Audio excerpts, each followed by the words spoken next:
Press release by the government of Ethiopia on June 28th. Decision by the federal government in response to the proposal of the Tigray Regional Administration to resolve the challenges facing the Tigray region. Today, the Tigray Provisional Administration has requested the federal government to enact a humanitarian ceasefire in the Tigray region. The Provisional Administrator's request came after due consideration of the needs on the ground and following the consultation with academics, business community, and religious leaders and elders from the region.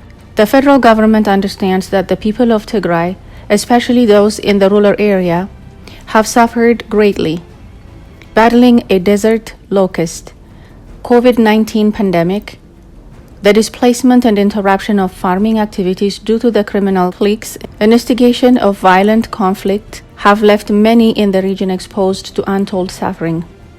Thus, the federal government believes that the current challenge in the Tigray region needs to be addressed expeditiously given the risk of humanitarian crisis confronting our people.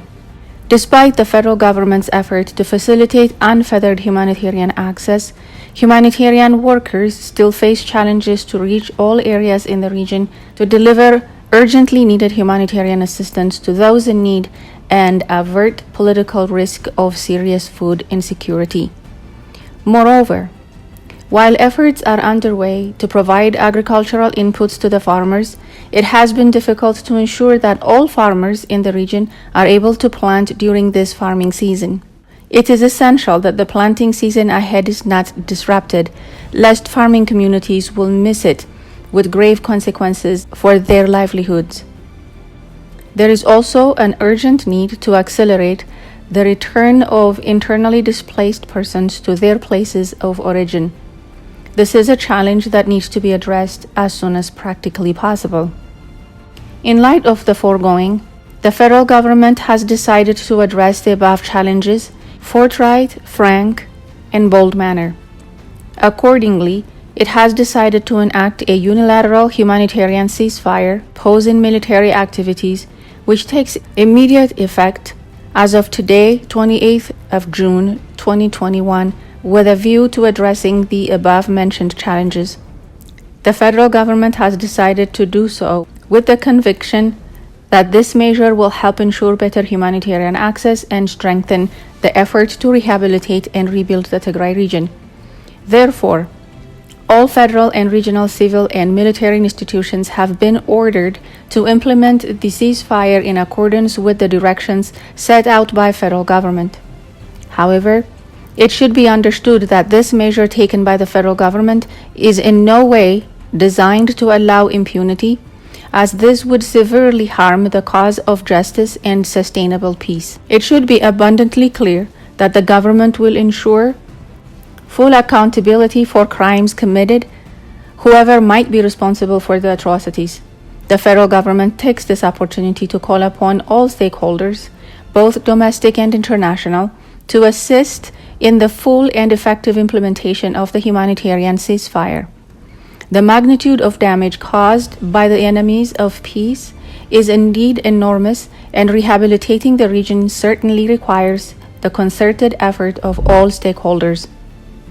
The federal government would also like to underscore that the aforementioned step is being taken in recognition of its heavy responsibilities in ensuring that the people of Ethiopia work together in order to realize a united, democratic, and prosperous Ethiopia. The successful completion of the 6th national election in Ethiopia has clearly demonstrated that strong commitment of the Ethiopian people to decide on their own fate and destiny through a democratic and peaceful process. Standing in line for hours and staying late through the night, Ethiopians from all walks of life have sent a strong signal that they are ready to work together to build a stronger, united, and democratic Ethiopia, removing the seeds of discord and division sown within the Ethiopian body of politic.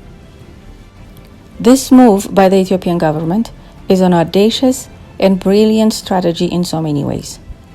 TPLF has declined to accept ceasefire, but was so quick to jump into the bandwagon of deception and spin the action taken by the government and claimed a victory that is absolutely non-existent.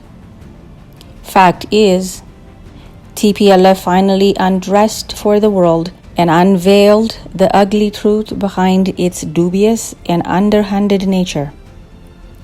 Children are being forced, used to carry a weapon bigger than themselves, brainwashed to see people other than Tigrayans as an enemy, and trained to kill. Equally disturbing is how quickly certain media outlets started to spew the usual misinformation, disinformation. As it is stated in the press release, the decision to implement a unilateral ceasefire is based on an internal decision with local leaders and even a strategy to prevent further atrocity. It is clear that TPLF does not care much about who or what it uses to gain power, except it is far-fetched and a lost cause at this point. With that said, where are the human rights watchers now that the ugly truth is out? What is the stance of the Biden administration, and how would they undo everything they had done that compounded the situation?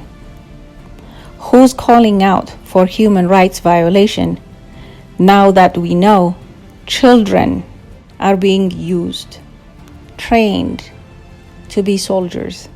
How could this administration fail to see the glaring fact that TPLF has proved them, this administration, wrong, and prove themselves right, that there is no loyalty when it comes to TPLF? Instead of sending children to school, they're forcing them to become guerrilla fighters. They're using the children of the people of Tigray for their own gain. The lack of care, the level and the extent in which that they're willing to go is staggering. In closing, fact is, TPLF did not force the Ethiopian military out of Tigray. The government made a decision to save lives and prevent devastation caused by the diabolic desire of TPLF to regain power. The truth always has a way of coming out, and it will. This is Independent Voice, and I am Mamme.